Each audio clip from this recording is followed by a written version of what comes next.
Mheshimiwa Kitul, Your Excellency the Deputy President, Bishop and those of clergy, all protocols observed, Governor, Bwana Yesu asifiwe. Niseme mimi naitwa Munene, watu wananiita Patu, kutoka Tharaka Nithi. Mahali kula inatoka. Mimi ni mbunge wa Chuka, na mimi pia ni Vice Chairman wa Health, pale Bugeni tulifanya na PS, pale kwa kamati ya Health tumefanya kazi nyingi. Bwana Mukome, na kuona ndugu yangu, mtoto wa pasta. Your Excellency, wewe wakati umekuja hapa, unajua nilikuwa naambia mbunge tulikuwa tumekaa naye pale kwamba sisi watu wa Mlima Kenya, nataka kuambia watu wa Nandi, ile shinda tulikuwa nayo wakati wa siasa, wakati William alikuwa anataka kukua rais, ile shinda ilikuwa Mount Kenya. Bishop, ile inaambiangwa God releases leaders for that specific time. Ingetaka mtu mkakamavu ile mlima kama Rigathi Gachagua, kwa sababu pale haikuwa mchezo. Ilitaka mtu mwenye aogopi, ilitaka kiongozi shupavu. Na tunataka kuwashukuru watu wa Rift Valley kwa sababu mlikuja mlima na mkachukua kijana yetu Rigathi Gachagua. Bwana Rigathi, mimi nataka kuambia kwa sababu William amekuwa kama mtu wa mlima Mkomen. William is more of Mount Kenya than Rift Valley. So tunataka kuomba Rigathi Gachagua na wewe, kwa sababu wewe uko na deni kubwa hapa, wewe hata ulilewa na Moi, hata hatukuaminingi kabisa. Pia wewe kuna swali tunakuanga nayo kidogo. Wewe pia tunakuomba wakati William anachunga mlima Kenya, wewe chunga Rift Valley. Tunataka tukisikia William amefanya tour ya Mount Kenya ya siku 5, wewe unafanya tour ya siku 5 ya Rift Valley. William akilaunchi barabara kule mlima Kenya, una launchi barabara Rift Valley. Hivyo ndio tunakuomba naibu ya rais, ili tusikae watu ambao tunataka kuchukua rais na tuchukue naibu ya rais. Tutakaa vibaya. Tushachukua rais. Sasa kaa hapa wewe. Wewe kaa hapa.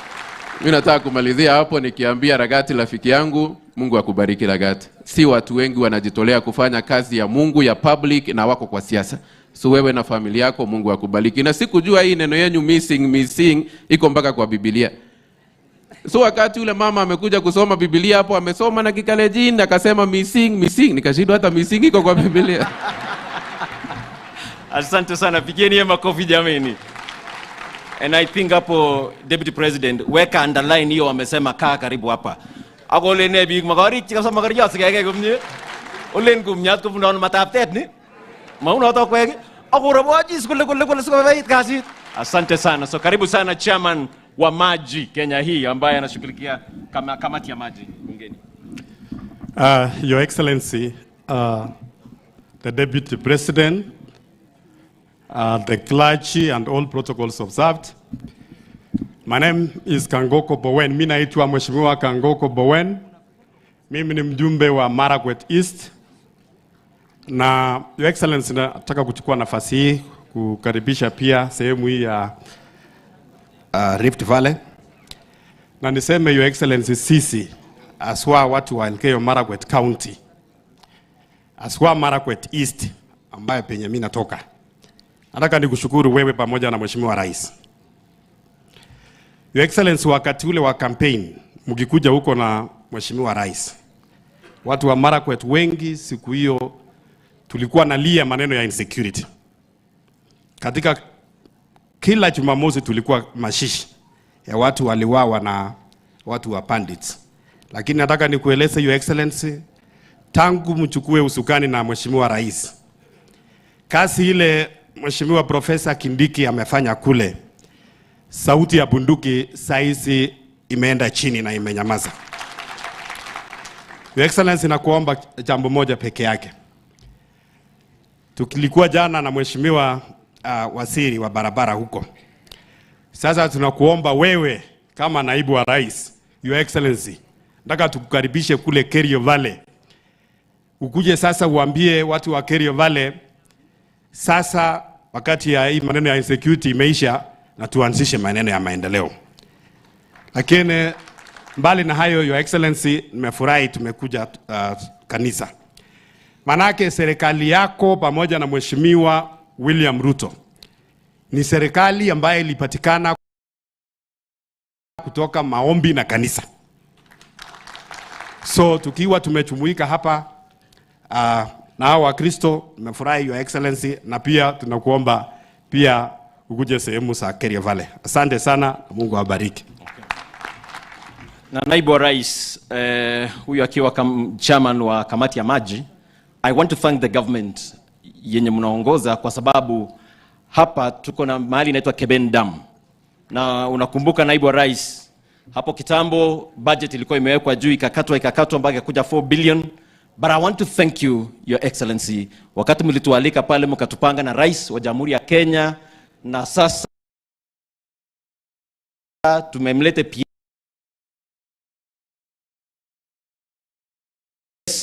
tukaenda mpaka penye dam iko tu hapa rais, just naibu wa rais, 14.7, jambo la kihistoria.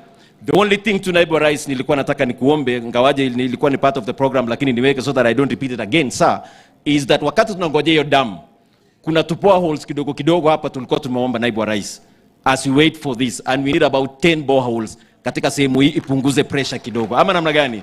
So naibu wa rais, I will be requesting you on that.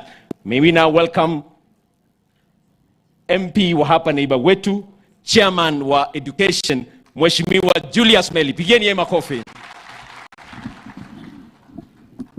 Naibu wa rais, governor wetu, bishop na clergy wote na wananchi wa Nandi Hills, samjambo. Salamiane, Bwana Yesu asifiwe. Naibu wa rais, kwanza kabisa wacha niseme na umefika hapa kama kiongozi wetu shupafu. Tunakuenzi sana. Tangu tukiwa bungeni pale, tuliona vile ulipigania hii serikali ambayo tuko naye. Na vile wenzangu wamesema, hii serikali ilikuwa inataka mtu ambaye ako na ushupavu, ako na kukemea jambo lolote ambaye ilikuwa ikitupiga. Wewe ulisumbuliwa sana. Wewe ulipelekwa na shida mingi hadi kotini, lakini wewe ulisimama na rais wetu. Tunapoongea hapa naibu wa rais, tuko na mambo mengi ambayo unaongoza katika kaunti hii yetu.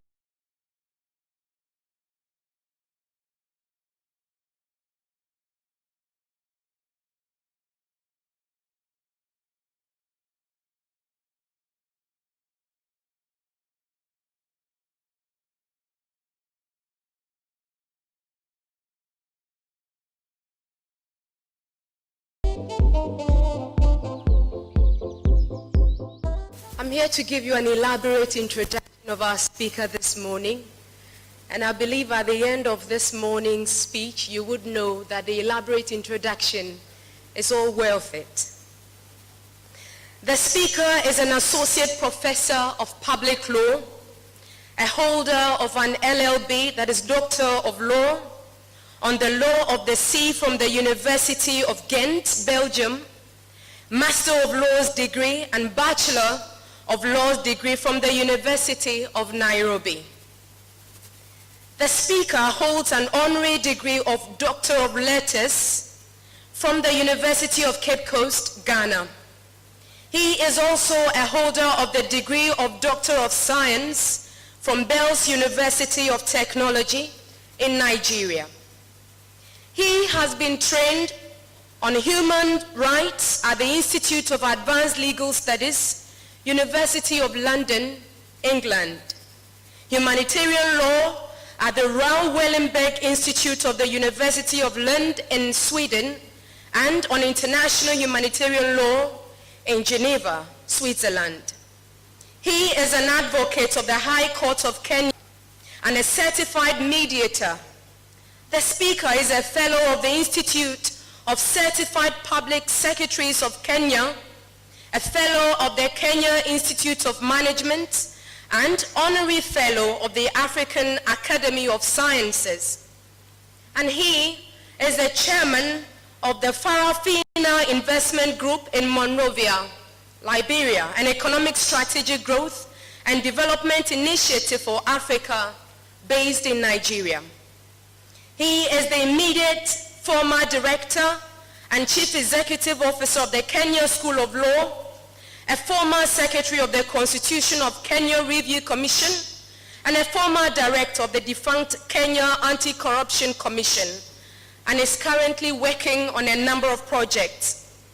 He is a renowned legal practitioner, and he has written several books, including The Criminal Procedure in Kenya, an outline of judicial review in Kenya, Kenya's long search for a constitution, and many others. The Postponed Promise and Judicial Review and Administrative Law. And he has published numerous articles in refereed journals and several book chapters. He has also edited several books, including The Devolution in Kenya, The Constitution of Kenya, and many others. He has co-authored The Constitution of Kenya, including many other books. And remember that in 2004, the Speaker received commendation from the Kenya Scout Association for service to the society. In 2011, Bishop Okulu College of Theology of Great Lakes University of Kisumu awarded him the Order of St. Paul's the Apostle for restoration of good governance and right values in society. In 2012, the East African Association of Anti-Corruption Authorities recognized him for valuable and exemplary contribution in the fight against corruption. He has been named and recognized by the International Commission of Jurists, the Kenyan section, and the Law Society of Kenya for his exemplary contribution to the legal profession. He was recognized by the Kenya USA Association for the Martin Luther King Jr. Leadership Award in 1996 and was the recipient of the 2008 Martin Luther King Africa Salute to Greatness Award by the Martin Luther King Jr. Africa Foundation.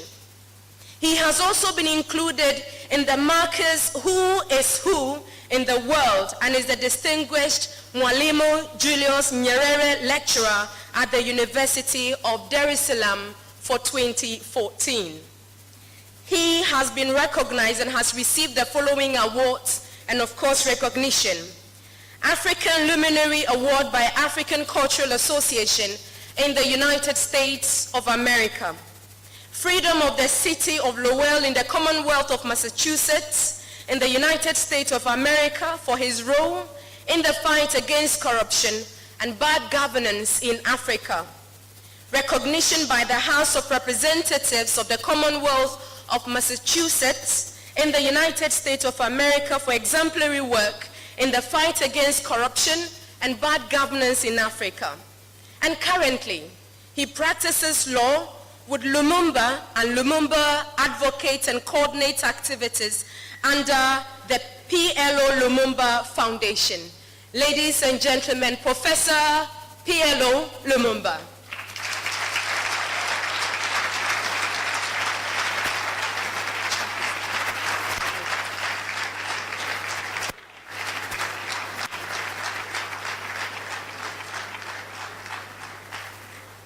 Thank you very much. Sometimes introductions can be so elaborate that you wonder whether you are the person that is being referred to. But in order to be a good guest, you don't stop the person who is introducing you. Permit me at the very outset to thank the Vice Chancellor of the University of Cape Coast, who is also the chair of this session.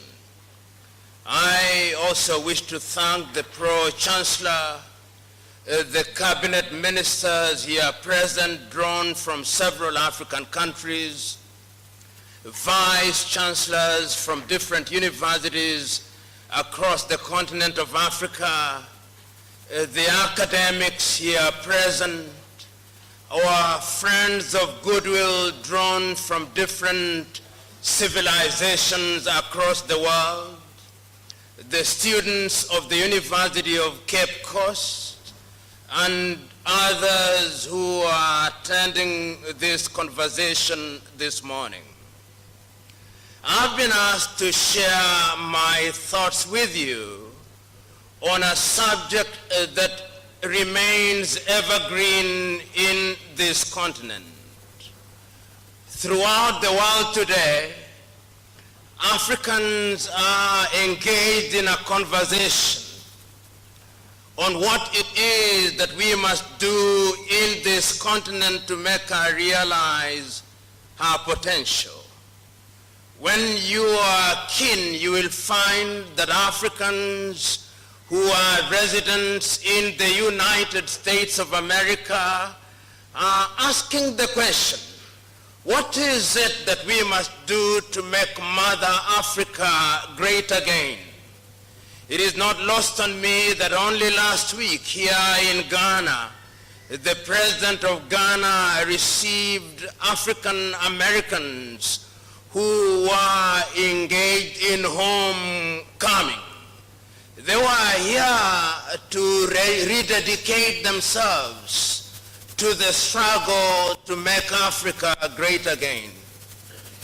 And it is not only Africans in America who are asking the question. If you meet Africans in Europe, they are asking, what can we do to make Africa great? You meet Africans in Asia and in Latin America, they are asking the same question.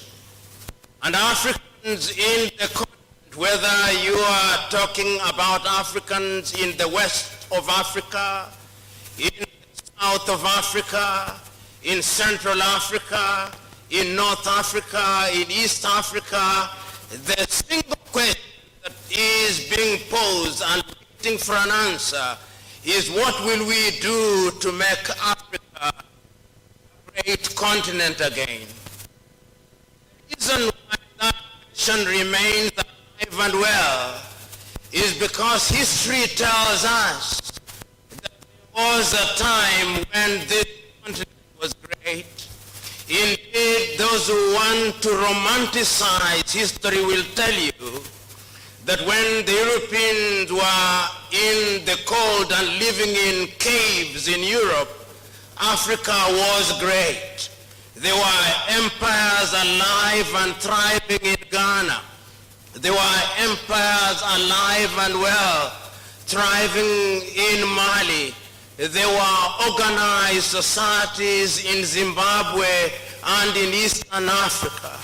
They will tell you that is our ancestors who built the pyramids in Egypt. One can only romanticize so far. They will also remind you that there was indeed a time when Africa was victimized through slavery, and that Africa went through that space for 400 years. They will also painfully remind you that Africa was the subject of European colonization. And historians will take you to Berlin in 1884 and 85 and remind you that the European powers in their selfish mode subdivided this continent arbitrarily into the countries that now constitute the continent of Africa. They will tell you sadly that the European powers, whether they were the Germans, they had a slice of their own of our continent. If they were the French, they had a slice of their own of our continent. Even poor Portugal at that time had a slice of our own of the continent. Even poor Belgium had a slice of our own of our continent. And even the arrogant British had a slice of our own of our continent. So that when we started struggling to regain our independence, we had been arbitrarily parceled out. And it was not lost on me that even at the beginning of this conference, one of the announcements that was being made is that there were Africans who are referred to as Francophone. In other words, there are those amongst us who, in describing them, we describe them by the language of the colonizer. Africa is the only continent that we still refer to as Francophone, Lusophone, Anglophone, and sometimes even Arabophone. It is not lost on me that even I am speaking in a language that is alien to us. I would have preferred to speak in Kiswahili, but that is the state of our continent. Very soon, we will call ourselves Chinaphone. So that when I am asked to talk about making Africa work for Africa, what can we do? We can only engage in that conversation in the context of history. What is it, we must ask, that has made Africa so attractive throughout the ages? There was a time when Europe was going through their first industrial revolution, when they were migrating from agriculture, and even before then they needed Africans themselves as a resource. So that in this Cape Coast, there is a monument to the atrocities occasioned by the Caucasians against us. Throughout this coast, you go to Elmina here, not far from here. You go to Liberia, to Sierra Leone, to Senegal, to the Gambia. You will find monuments to the atrocities committed against the Africans. Historians don't say it as loudly as they should, but over 1/2 of the population of Africa was taken out of this continent. If they did not find themselves in the sugar plantations in the Caribbean, they were working in the mines in Europe, or building the underground railways in the United Kingdom, or working in the cotton plantations in the United States of America. Africans built the world as beasts of burden. That is the Africa that we must talk about. And we cannot ignore that history. We don't talk about it as loudly as we should. The Jews were massacred in 1945. Only 6 million of them. But they have made sure that the world is always guilty about those atrocities. King Leopold of the Belgians killed 15 million Congolese. But we never talk about it. So when we talk about Africa and how we can make Africa work for Africa, we must remember the trauma that we must be suffering. Africa has never been left to rest. After they ended slavery, they came up with yet another project, the colonial project. And we struggled against the colonial project. Ethiopia was not colonized. The Italians tried until 1938, they failed. But Ethiopia